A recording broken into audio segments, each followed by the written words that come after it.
We're afraid of what people will think, or we're afraid we're not good enough, or we're afraid we're too much. And so we hold ourselves back. When we do that, we're muting ourselves. And there are too many people that are muting themselves in the world. And I, for so many years, was one of them. I've discovered the power of unmuting myself, of showing up in the world in a way that is joyfully expressed and boldly alive. That's something that has been so important to me as I've discovered how freeing it is to be unmuted, to unmute our body and to unmute our ideas and to unmute our desires, to unmute ourselves in relationships and at work, and to be our own advocates and to ask for what we want and need. The unmuted life is a life that is fully alive and fully expressed and confident and clear. And to me, it's the only way that I know how to live now. I know what it's like to feel confined and stuck and small and silenced. And I also know what it feels like to be expressed and alive and joyful and present and seen. And it's so much better of a life to be unmuted. And that is what I want to bring you into.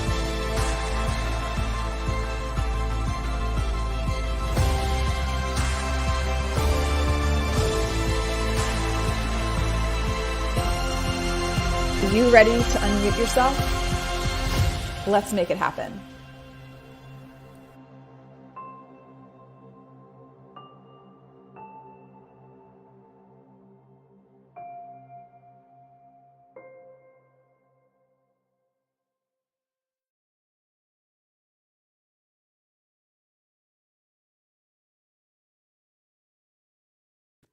Welcome, welcome everyone. I'm your host, Rachel Druckenmiller with the Unmute Yourself live show. So glad that you're here today.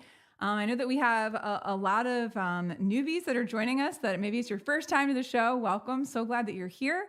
We have the show every other week, typically on Mondays, but because of the holiday yesterday, we bumped it a day. And I know I see some familiar faces too, so feel free to jump in the chat, the comments. Let us know where you're joining us from. I see Matt is here from Ireland. Greetings from Ireland, Matthew. Tracy, welcome. Good to have you here. I know Leslie's here. Carla, Everett, Nathan. Very excited, amped up for this conversation that we're going to have today that's so relevant. Bill McPeck, welcome from Maine. Good to see your name pop up. We go back, gosh, Bill, when did we meet? Like 15 years ago? Connected first, probably here on LinkedIn through the wellness community. So it's so great to have all of you here today. In this conversation, we're going to be talking about a topic that is really relevant, that's really timely. If it's not affecting you now, it's going to affect you in the future. And if it's not affecting you right now, it's likely affecting someone that you love and care about, or someone that you work with, or someone that you work for. And so that's why I'm so glad we're going to be digging into it. But before we introduce our guests and get into the meat of the conversation, I wanted to make a couple of quick announcements to start. So one thing I wanted to mention, after this has been a labor of love, I launched my business the fall of 2019, where I keynote speak and train full time. And for the first time in 5 years, I updated my website. And so my new website just launched on like last week. It's racheldruckenmiller.com.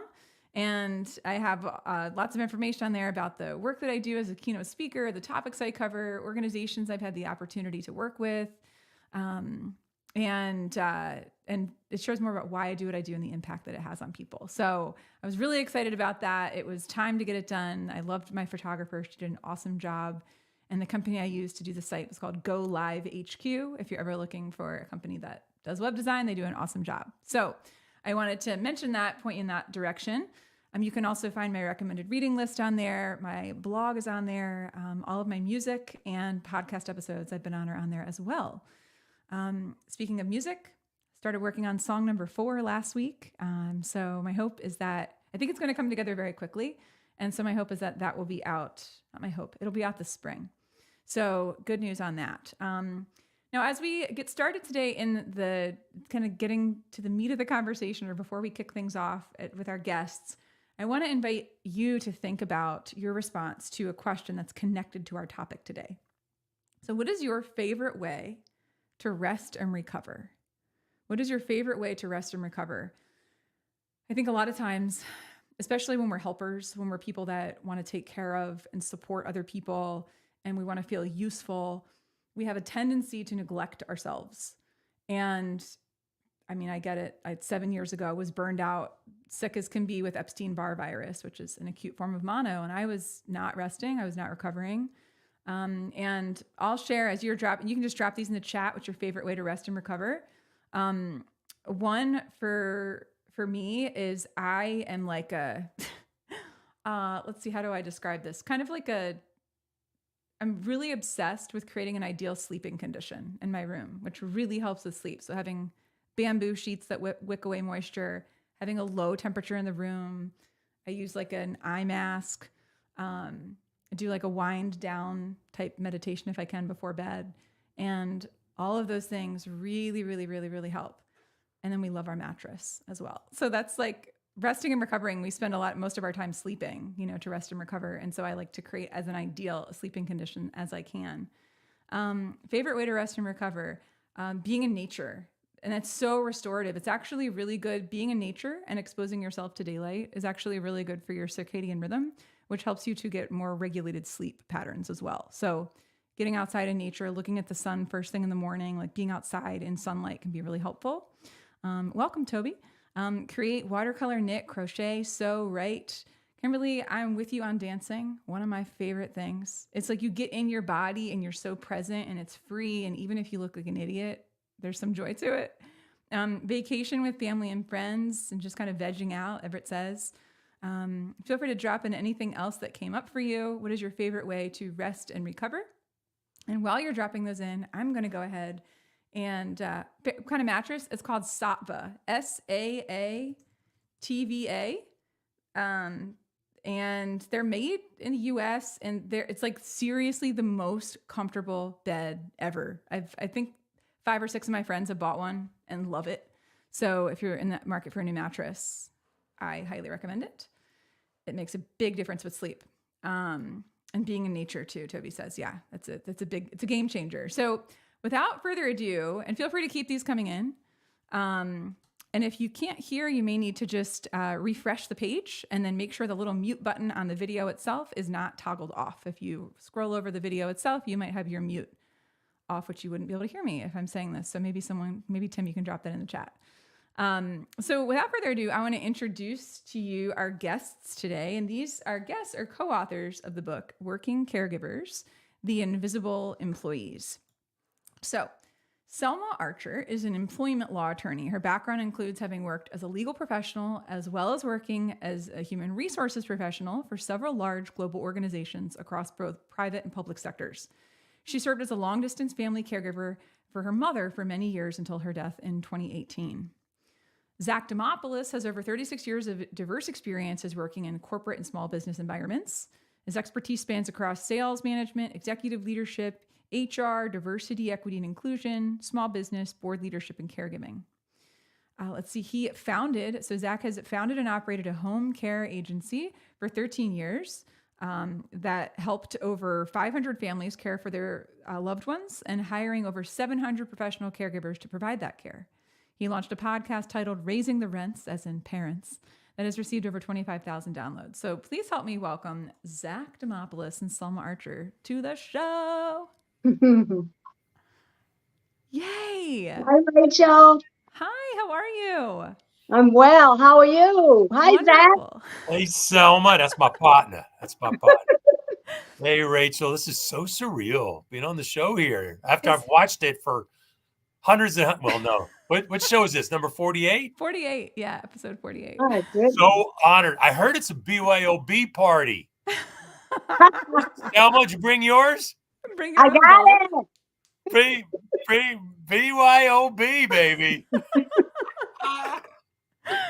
Bring your own bulb. Zach sent me this for context, everybody. Zach came to the very first show I ever did with Brian Shulman as the guest in January 2022 and sent me this flashlight afterwards, unmuted and shining, just as like a reminder. Oh no, that's like a rave. That's like a techno party right there. It's going all kind of crazy. Really funny. So it's so wonderful. We've gotten to meet in person, and Toby's very excited about this as well. I love it. Love Toby. Toby. So creative Toby is, right? So creative. He's so Knitting, talented. writing, painting. She makes us look terrible. So talented. And Leslie, our Oh, friend. Leslie. Love Leslie. Oh, wonderful. Bring your own friend. Love it. Zach's perfect for you. Light bulb moment. Oh, Yes. Christine. All right. Care advocate.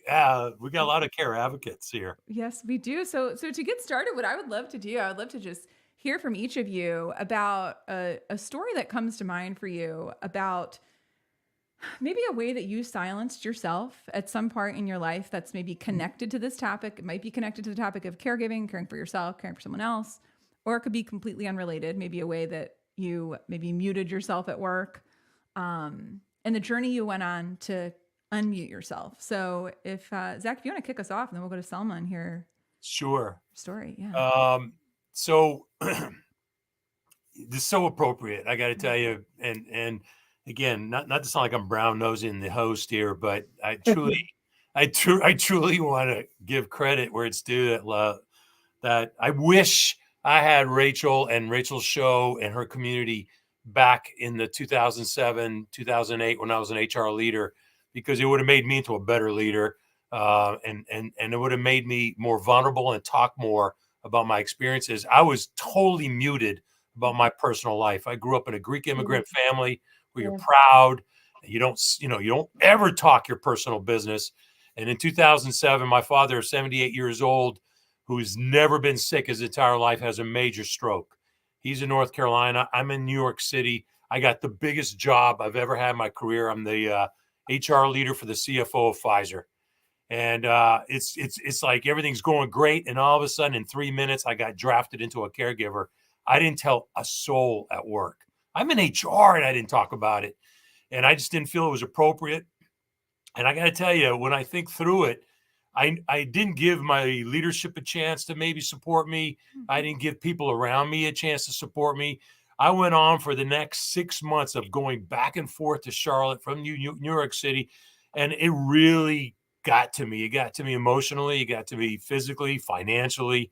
And I didn't talk about it with anybody. And the light in my journey was when I all of a sudden would meet other people that would talk about it. I'm like, wow, okay, then it's okay to talk about this experience. And so that was all of a sudden extremely helpful for me. And I started learning all about resources and that other people were going through the same stuff I was going through. Wow. Yeah. And you're like, wait a second, I'm not alone. It's like there's almost a shame in this, right? Like I need to carry this. I need to carry this burden alone because there's 10 reasons why. And then you talk to one person or two people or 3 or 5 or 10 people that are like, oh, I get it too. And you're like, wait, what? Yeah. Or it's even okay to be alone because a lot of us are.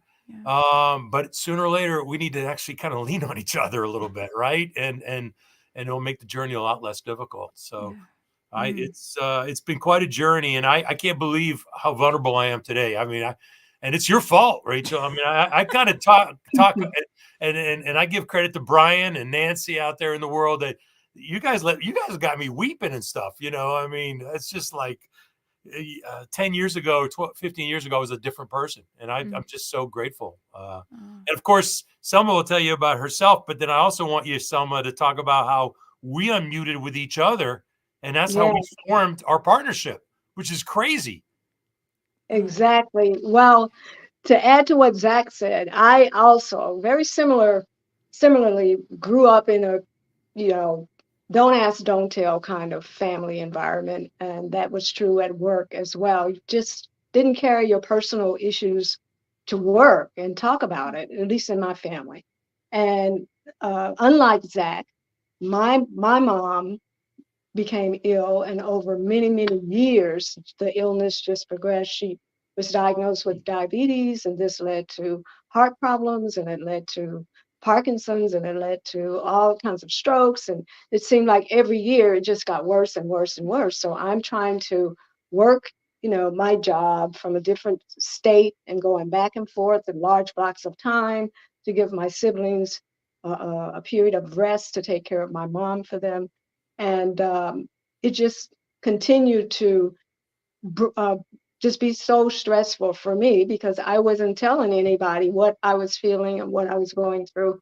And not the people at work, just like Zach, but also my family members. We weren't sharing with each other the stress and the anxiety that we were feeling on a daily basis, taking care of my mom. And one thing that, I think I really learned out of this situation is it's a very, very difficult process to go through a daily experience of watching a loved one slowly leave the world. It's a very, very difficult process. It takes its toll on you emotionally, physically, everything. And so even after she passed away in 2018, I still held all of that inside. I never really released all of the anxiety and frustration and everything that I was dealing with at the time, of taking care of my mom. Until one morning when I was doing what I do to rest. You asked the question earlier, what do you do to rest and recover? I was doing a half marathon on my own, running outside, and my phone rings, and it's this character here. And we start having this conversation, and turns out he shares with me about losing his dad and his working caregiver experience, and the light came on for me, and I shared with him about my mom, and we were still feeling some of the same issues and anxieties, and we shared all that, and it led us to the book. It led us to our partnership in a business. So opening up and sharing about what we were dealing with as caregivers was a really positive thing for us to experience. So, I think that was in terms of work, it's the fear and the negative, stigma that's associated with um, having to be a caregiver while working at the same time. You feel like you're not going to be able to do both, or you're going to lose your job or whatever.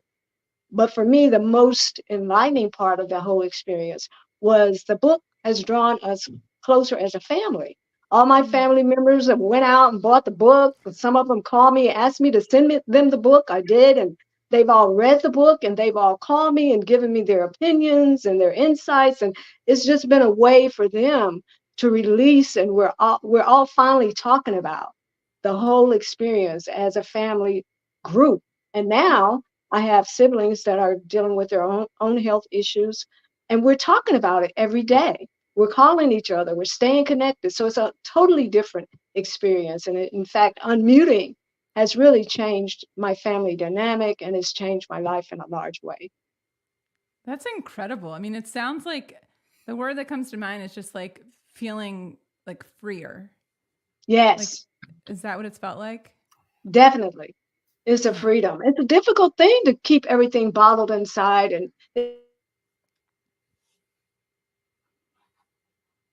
all these because of it. So it's definitely a freeing experience. Yeah, a lot of weight off your shoulder. And Definitely. when someone else is telling a story that you're like you can relate to, that's also freeing a little bit. It's like, my life sucks. I just, my family sucks, or whatever. And all of a sudden you're listening to somebody else telling you the story, and I'm like, you know what? We all got our stuff. We all have our stuff, and it just opens. Selma and I were together in Orlando recently for Podfest, and we were doing a photo shoot. And the photographer's like, bring your book out. And he starts looking at the cover, and he's like, so what is that all about? He stops the photo shoot and talks for 15 minutes about his caregiving experience.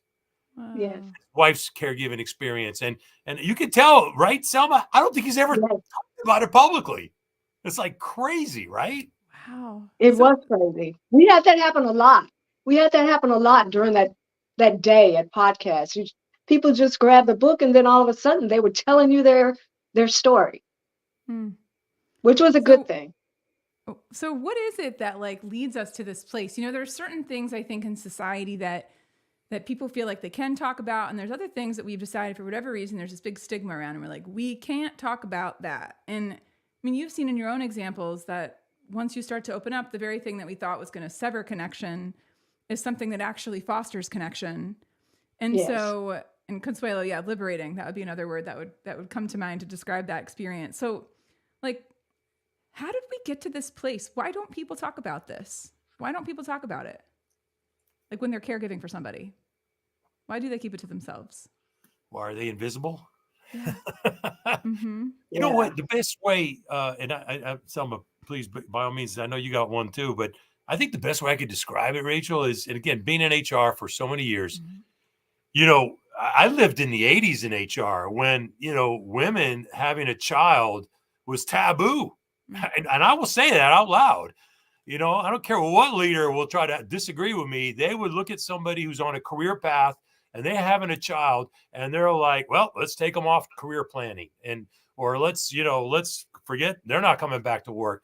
And we've come a long way from turning that into from a negative experience. Unfortunately, probably still is, to now where we are even having fathers take time off, right?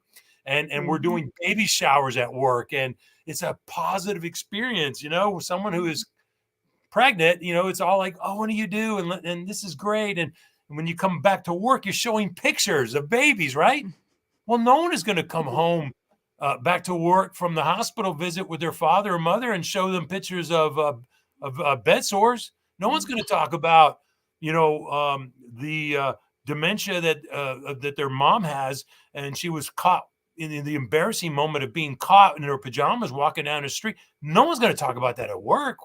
It's just something that people might feel embarrassed about or helpless about, or so I think that's probably part of it, Rachel, is that we personally carry this upon us. Like I said, we come from a very proud family where we never spoke about our personal business. But on the other hand, I would also say that sometimes the climate, I hate to use the culture word, it's such a sappy, soft word, but maybe the culture also isn't there, so we can't be more comfortable talking about it. Mm-hmm. Selma, you were going to say? Yeah, I was just going to add to that from an employment perspective, perhaps it's us as caregivers, it's our perception that we can't share this with people that we work with, because then we're going to be considered unreliable, unfocused on our work.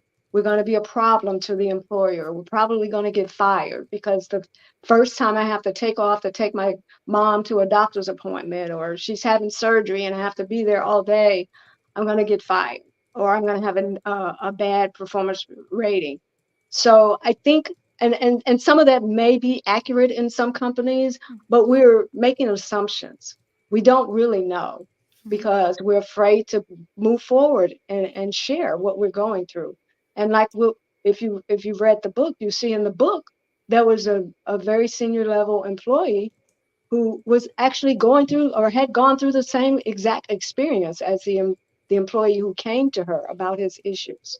So I think, one of the primary reasons that we wrote the book was to shed light on this segment of workers, and to give them a voice and to give them visibility, because right now they're still hiding, behind the curtain, so to speak, and afraid to come out into the day. They're afraid to come out into the light because of the negative repercussions, or perceived negative repercussions.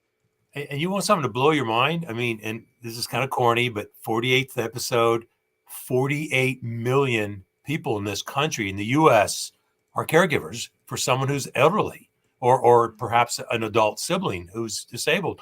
And 48 million, that's a lot of people, right? 77% of them work. So how is it that we're not hearing these conversations in the workplace? How is it that people aren't talking about this more? I'm seeing a lot of it. I was very encouraged. I don't know if you saw, last Friday was National Caregiver Day, and on LinkedIn was kind of blowing up. You know, it's mostly for professional caregivers, but unpaid family members. Yeah. And I was very impressed that there were, shout out to, I wrote her down, Colleen Hoagland, probably not pronouncing her name correctly, but shout out to you, Colleen. You're a senior leader at Accenture, and you got up there and talked about your caregiving ups and downs, and you shouted out to the caregivers. We need more leaders like that to get up and tell their story and make it feel more comfortable to talk about it. I was very impressed with that. Well, and how do we define? I think sometimes it's almost like a step back. how do we define what a caregiver is? Because I think some people might have a picture in their mind of what that is. So, like professional caregiver. So, like operationalizing some terms here. Tell us when you're talking about caregiver, like who are all the people that fall into that bucket? So we're talking about, for purposes of our book, we're talking about individuals who work either full or part-time jobs. And when they're done with those jobs on a daily, every day, at the end of the day, they come home and they take care of a disabled or aging loved one. We're not talking about people that take care of young children, sandwich generation people that are doing both, their parents and their children, basically. But we're talking about people who are taking care of aging or disabled adults. And that is an important distinction because the aging population in this country is growing by leaps and bounds. And in fact, there's in 6 years, by 2030, there are predictions that the age people over 65 and above will outnumber the people that are 18 and below. In just 6 years, they will outnumber. And as a matter of fact, every day, 10,000 people in this country turn 65 years old. So the question becomes, who's going to take care of them? Because the dynamic there is that people in the healthcare, the professionals in the healthcare industry, that number of people is consistently dwindling. And people that need the care in the aging and disabled population is continually increasing. So there's a huge gap between supply and demand, and it's only going to get worse as we go forward. And that is why there are so many family caregivers, because the professional field of caregivers is dwindling, and people are having to do it themselves. Yeah, and I want to add too, Rachel, as a descriptor for a caregiver, I was having a conversation the other day, and shout out to again somebody I met on your community, Mark is Holden, right? Mark. Yeah, Mark Holden. Mark, if you're on here, man, shout out to you, brother. He on LinkedIn saw somebody who was sending out a cry for help. She's like, I've got, I need help with my mom. He tags me in there. He goes, you need to talk to Zach Demopoulos. And I get on the phone with her, and we had a great half-hour conversation. But one thing I corrected her on, she said, well, I'm not really the caregiver. My mom lives over there. And I said, you are the caregiver. You just shouted out for help. You're thinking about your mom. So this to finish answering your question, Rachel, a caregiver is anyone, shape, form, age, that has to even think about the care that they have to do for their parent. So my mother lives in North Carolina in a nursing home. There isn't a day that I don't sit here at my desk and think about Medicare bills, insurance. Is she okay sitting there by herself in the room sometimes? That electric chair we just got, or the recliner, is it safe? There isn't a day I don't stop thinking about it. And there's there are a lot of people that do anything from 1 hour to over 20 hours a week. So it could be something physical that you're doing. It could be something financial that you're supporting your parents. But a caregiver is a broad term, and it really encompasses daily activities of living, but also the other stuff, right? Taking someone to a doctor's appointment, or going there once a week and making sure the medications are in the right little boxes, and things like that. So it's all encompassing. So what can we do? I mean, when you think about okay, so this is a problem. This is a growing problem. This is not going to get better. It's sort of like it's going to get worse before it gets better kind of thing, because of just the numbers that Selma, you just shared. What are some of the things that I know a lot of people that come to the show, work within organizations, they work in leadership within organizations. What can people do to better support working caregivers so that people don't feel invisible? Like, what are some conversations they can have? What are some steps? We like to be really practical, actionable, as people leave here being like, oh, I could go do that today, So what are some things people can do? Well, before we even get to that specific of it, one of the things that employers might want to do right out front is to get a handle on their working caregiver population. And that's one of the things that the data says, that's an area that there's just no tracking. There's no data being collected. That's a invisible, forgotten, unknown group that is out there, and there's just not enough statistics around how big they are, what levels of the organization they're in, and so forth. So one of the things that managers and leaders in companies can start with is just trying to get a handle on what their caregiving population looks like, and from there they can grow in terms of what kind of benefits they can offer and so forth. But the first thing, I think they need to know what their caregiver population looks like. They may think they don't have any, but if there's 73% of employees in the workforce that are having some type of caregiving responsibilities on a daily basis, they have them. So they need to just start to open up and recognize that, yes, this is a crisis. Employee caregiver issue is a national crisis in our businesses, and we need to start to take a look at that, get a handle on how it's impacting our organizations. And one of the things that people don't realize is that about 32% of senior level managers in companies are at some point end up leaving their jobs because they choose to go and take care of a family loved one.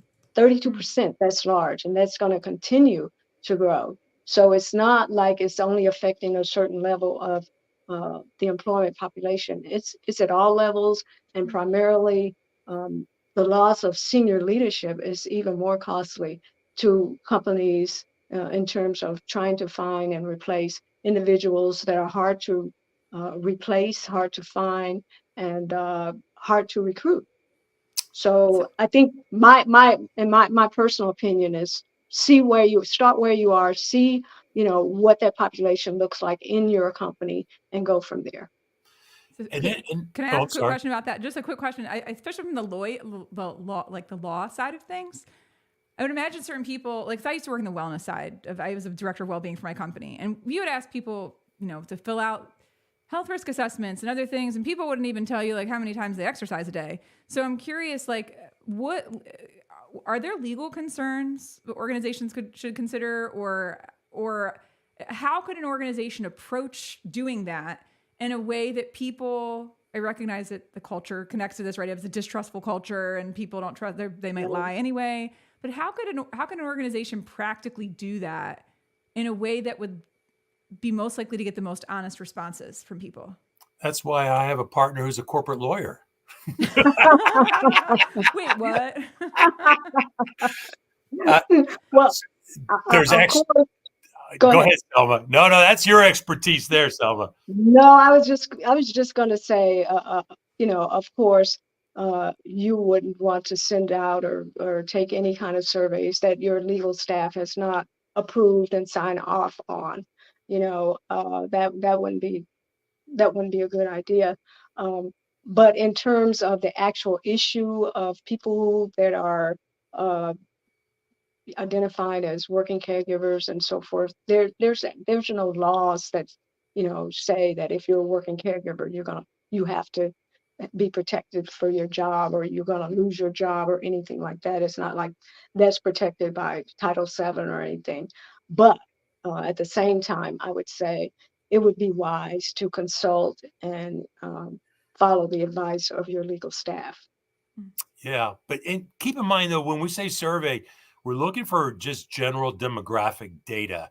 Right. Your question's a great one, Rachel, because again, I grew up in the HR world, and we tend to overreact to stuff and not do things because we're afraid, right? Mm-hmm. So on one hand, you need to really at least do something. Give the opportunity to someone to self-identify. They don't want to self-identify, absolutely fine. But if they do, at least you can get some kind of handle that you do have people in your corporation, in your workspace that are working caregivers, right? Mm-hmm. But another tool that I would say, and employers out there, this stuff isn't expensive. It's not like people are like, what are you trying to sell us, or what are you trying to do? These are simple things that just, again, shout out to Jim McCann and Rhonda Klug of 1-800-Flowers, Harry and David's, who he wrote our foreword.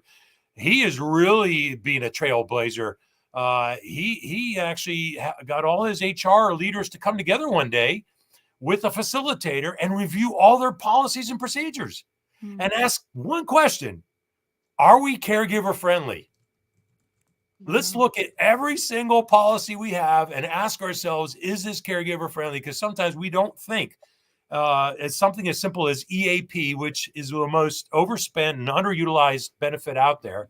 Sorry, I'm not slamming you guys out there in EAP. I think you're a great service, but are they doing anything about specific caregiving, versus giving you just a list of home care agencies, right? So there are things that could be done, but I got to tell you, the really true thing that Rachel and I have discovered, it really does start with communication, with leadership, having conversations in a safe space. And again, man, I feel like I'm just name dropping left and right here, but one more I'm going to throw out there, because I told her I would. And Rachel, I know you're a fan of Claude Silver, of VaynerMedia.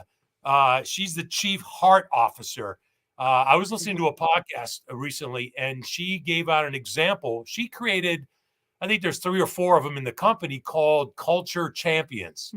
And because what they do is they go out and just put a finger on the pulse, right? Take the thermometer and figure out what the temperature is. Well, guess what happened? And she tells this story. So I'm not speaking out of school. She told this story on a podcast. There was a senior executive, a male senior executive, that was identified as a problem employee. And that happens a lot in organizations where we don't know what's going on behind someone's door, right? Yeah. And this person was approached by one of these culture champions. And through the conversation, they discovered that this man, again, shout out to VaynerMedia and what you're doing over there. I hope other employers follow suit. This doesn't cost a dime. They found out that his father was suddenly having to go into an assisted living. He felt powerless. He felt lost. He didn't know what to do. And he put it out on his direct reports. And once they discovered that, they all of a sudden created support mechanisms so that he could feel that he is in a comfortable space and he can get assistance, and you're not alone. And you just retained a great executive instead of putting them on what HR loves to do, is performance management, and figure out a way to discipline them out. So there are lots of things, Rachel, and we talk about a lot of them in our book. There are a lot of things that you can do. Hey, Brian. You're beautiful, Brian. But it starts with caring. Like we had Claude on the show 2 years ago, I think April of 2022. She was one of the first guests we had. And she did talk very specifically about, just some of the steps she's taken. It so much just starts with care, right? It starts with your interactions when you have an opportunity to interact and you ask a question out of a phrase I've heard recently referred to as benevolent curiosity, right? It's not just curiosity, it's benevolent curiosity. It's curiosity rooted in a pure intention. And when you're showing up from that posture, people aren't as threatened, and it's like, I'm asking because I care.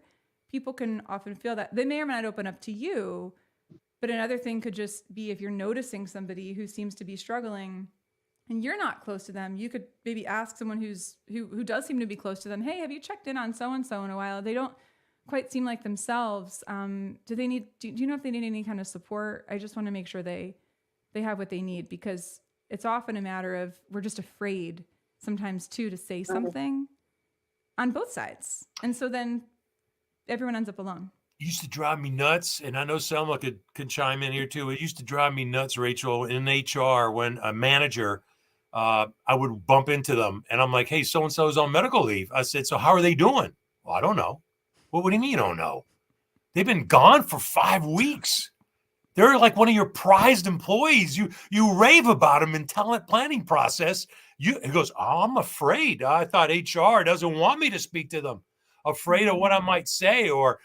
So there, you know what, to be fair to employees and managers, sometimes we need to support them and help them with things to say, be, with some empathy. And so again, it does start with, it sounds cliche, but it starts with the top. Yeah. If the senior leaders reach out to their direct reports and talk to them with some caring language, right, Selma? I'm sure you've got some horror stories in legal. Oh yeah. Well, like we said before, it has to be a culture where people aren't afraid to talk about what they're they're dealing with in terms of their or their loved ones' health issues, if they've been out on leave and so forth. Because I've been in organizations where, um, as HR managers or people in the legal department, we were actually taught not to call people that were on medical leave because it may be viewed as harassing those individuals while they're trying to recover. Here we are calling. They don't know that we're calling to ask them how they're feeling, how they're doing, and so forth. So we were taught not to call, not to make that step.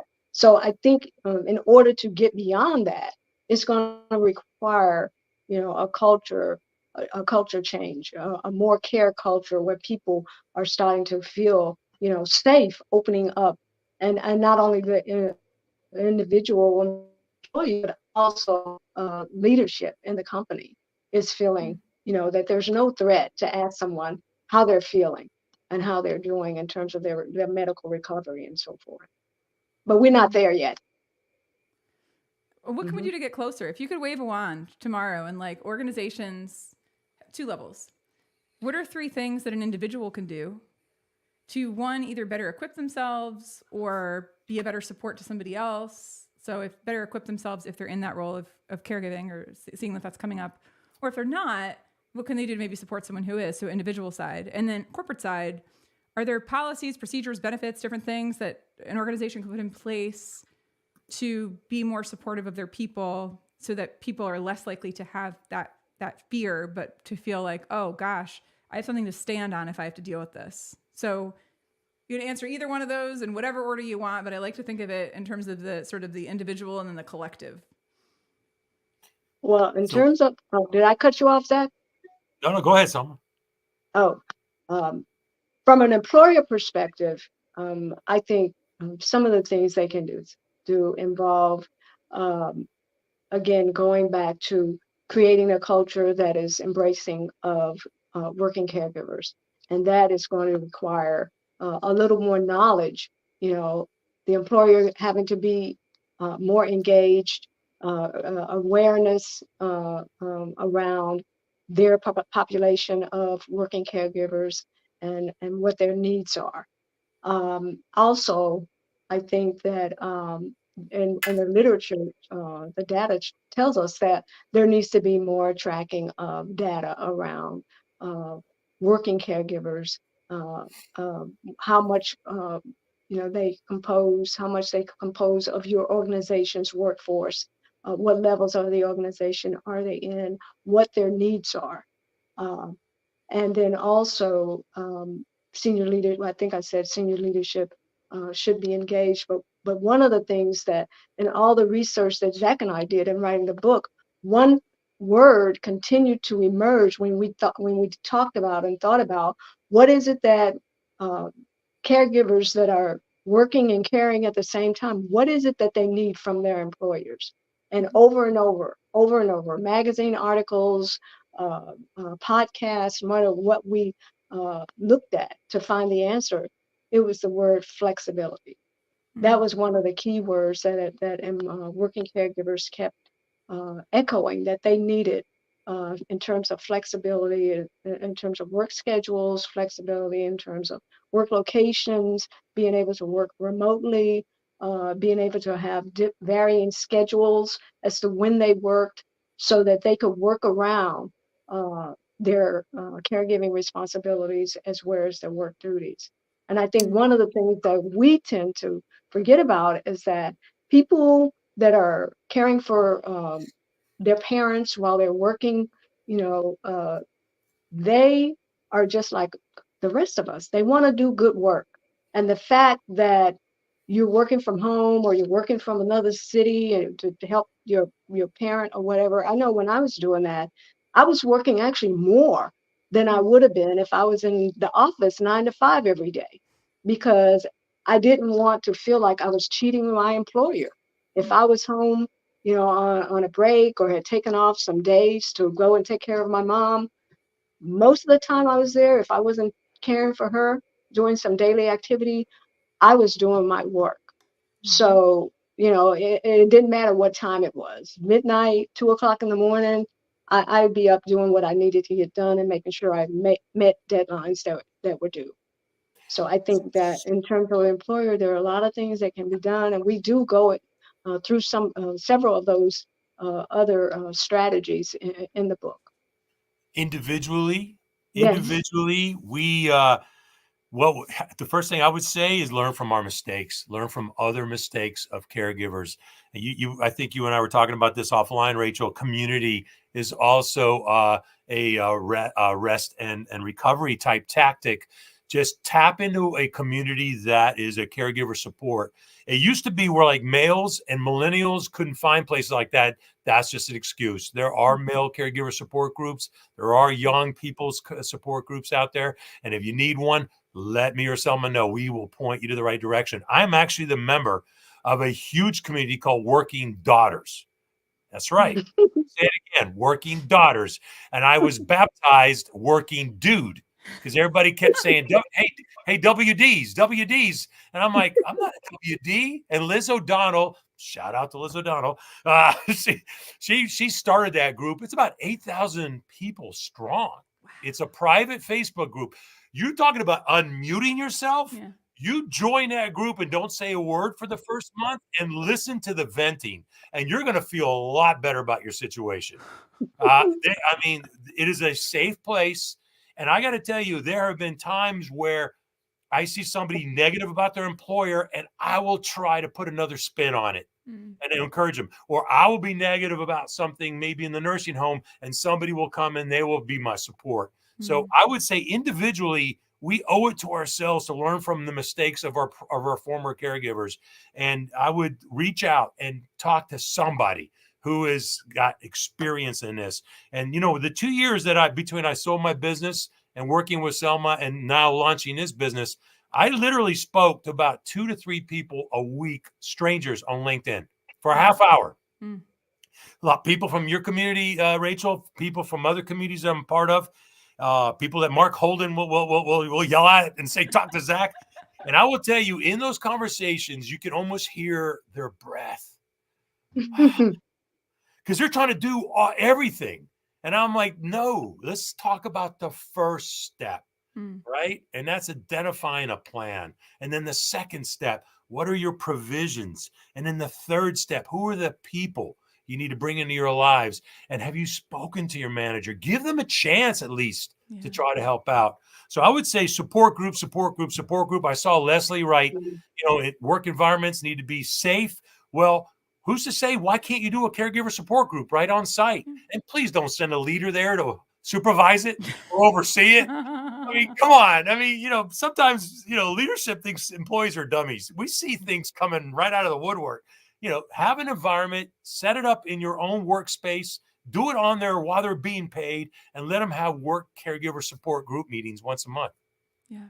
Yeah. And even facilitating that, can be really helpful, or have someone who comes into that group and invites, and so it doesn't, you have the opportunity to talk about maybe what's something you've tried that's working, or what's something you've done that's really helped you, or what's been your greatest challenge, and how can this group best support you in that? Because I think a lot of the times, and even in the work that I do, which is, around leadership or engagement or helping people to be braver and stuff at work, some of it can be really creating a space where people don't just come and send themselves and each other on a downward spiral, because like the natural tendency is to do that. There's a need for like sharing and opening up and venting, and to have it in a container that allows people to walk out of there not feeling more depressed, but that people can leave feeling like, okay, I really felt supported. Like I call it, I do like wisdom circles with some of the facilitation work that I do. And you invite everyone to, each person gets the floor for like 5 to 7 minutes. And if you're in a group like that, you could rotate like within an organization, and you could invite the person. You give 7 minutes to share what your challenge is around caregiving, and then the group gets to weigh in on how they can support you. So you have 7 minutes. So if you want to spend 6 minutes venting, and maybe that's what you needed to do, you get 1 minute of support. Great.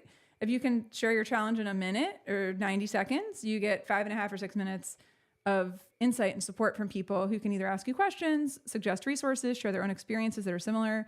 And so I think part of it too is, if we're going to create communities, that we're intentional in how we set them up, so that it doesn't just become a dumpster fire where everyone goes and feels more miserable. Do you know what I mean? Like, Rachel, such a good point. I think Rachel, Selma, and I in our research have found there's two reasons why employers aren't acting. Number one, they just don't know. They don't know they have a problem under their nose. And number two, if they do know, they don't know how to start. They don't know what to do. Right. And that exercise you just described is so important and so easy for HR leaders or just leadership to do, and local resources wherever your headquarters may be. For example, I keep seeing Consuela. I know can't see everybody that's in the community right now. Consuela is a good friend of mine and a great caregiver advocate, but she's an expert. And why not hire like a Consuela or a Leslie to talk about grief and come to your company and do a brown bag lunch? And you don't have to be the expert in this stuff, right? But to your point, Rachel, don't just haphazardly do it either, because that could cause some damage, right? But think about the support. If you did what you just described, let's go back to that senior executive male who was becoming a problem employee. Let's just take worst case scenario. He gets fired, right? What is he going to say about VaynerMedia? Sure. He's going to say, they didn't care about me. I had my father in the assisted living. The company didn't know about all that, but what is he going to say? So it's win-win-win. It's a win for the consumer. I mean, for the employer. It's a win for their customers or clients. It's a win for the employee if you just figure out what to do about it, right? And take the first step. Yeah, I sound like I'm on a soapbox. Yes. Sorry. No, you're great. And in our last week, I can't believe we only have 5 minutes left. This has been like such a fast show. But look how big my bulb got. Wow, this thing got even bigger. Wow. You're the best. I just love it. I love it. Hashtag Go ahead. 5 minutes. Go ahead. Hashtag check on the light bulbs. It's just a song you might find on your streaming platforms. And as we're finishing, just to level set here for everybody, you're talking about the book, Working Caregivers, The Invisible Employees. What, as we close, final thoughts on what can caregivers do to better take care of themselves? What can they do to better take care of themselves? Well, in the book, we have a chapter where a caregiver is on her way to work and she starts feeling sick and she thinks she's having a heart attack. And so she goes into the ER, she pulls in there and passes out, and she wakes up to find out that she was having an anxiety attack.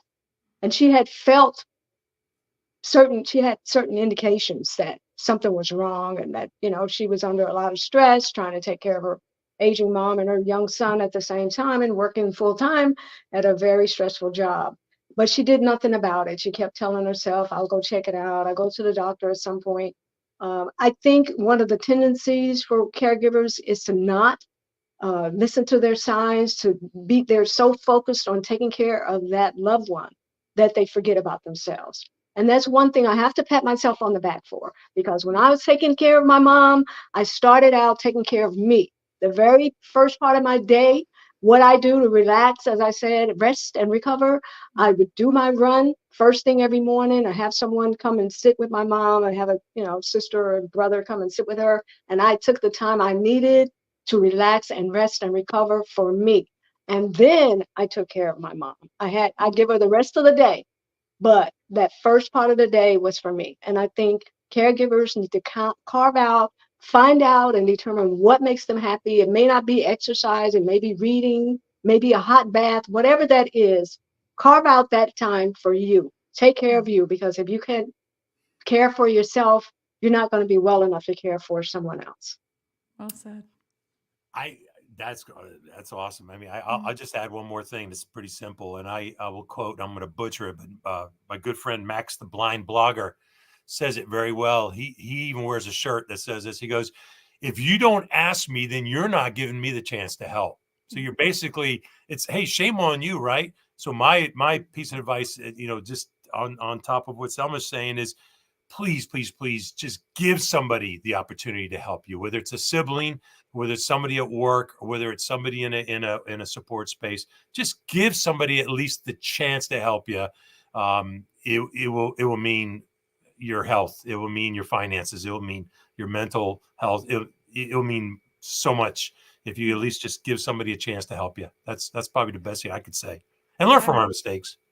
Well, it's true that the helping piece is so hard, because I think everyone assumes they're being a burden, but the reality is, if each of us were to think about somebody in our life that we really care about, like everyone can do this right now, like think about someone in your life that you really care about, they're going through something really hard, and you find out a year from now that they were going through the hardest time in their life, and you really are someone who is important to them and they're important to you, and they never tell you.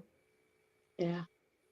Like, you'd be upset about that. You'd be like, gosh, I thought you trusted me enough to let me into your life, and not just the highlight part of your life, but that you let me into the fullness of your life. And so it's a gift when we let people into the fullness of our life. Well said. It's a gift. Yeah. So everyone, go get this book. Give it to a friend. Give it to your leaders. You know, if you know someone that's going through this experience, it's you could sit down and read it in one sitting. Like, you got this.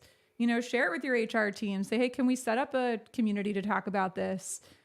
Because this is something that, again, if it's not affecting you now, it's going to affect you and or someone that you love and care about at some point in the future. And so this is just a relevant human issue. So Zach and Selma, thank you so much for the work that you're doing. How can people, I know certainly connecting on LinkedIn, how else would you like people to get in touch with you and stay connected?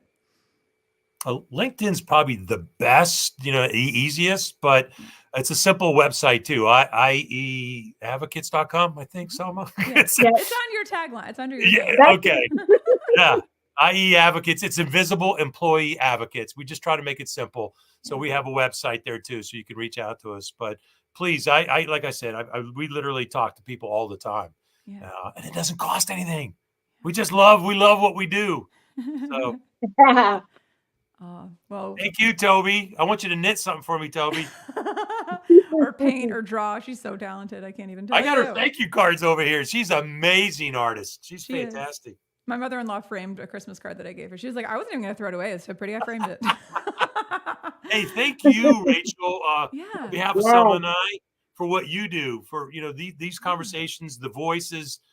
This is the biggest part about becoming more vulnerable and sharing your stories and then getting some help. So thank you for the time, that you gave us. Thank you, Rachel, for inviting us.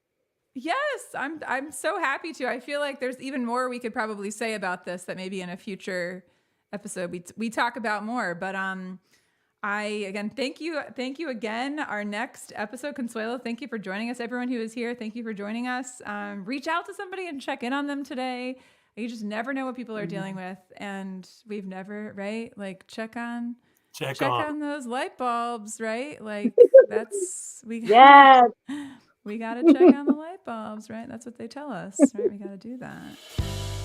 I love that song. It's my favorite. Congratulations on number 4. Thanks. That's awesome. Working on it. So our next show will be on March 11th. It's going to be a solo show, and I'm going to be talking about for Women's History Month, how you can better advocate for yourself and accelerate your career. And then we'll have Courtney Peterson on the 18th of March.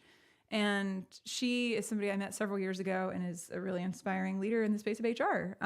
Linda, thank you for joining us. Oh, Linda's the gratitude. She gave me that sign right up there. Choose kindness. Love you, Linda. Thank you. Look at that. All this goodness. All right. Well, thank you both again. Thank you everyone for joining us today. Hope this got you thinking differently and wanting to show up in the world in a more intentional way. So we will see you on March 11th for the next episode. And until then, have a great week. Bye, everybody. Bye. Bye-bye.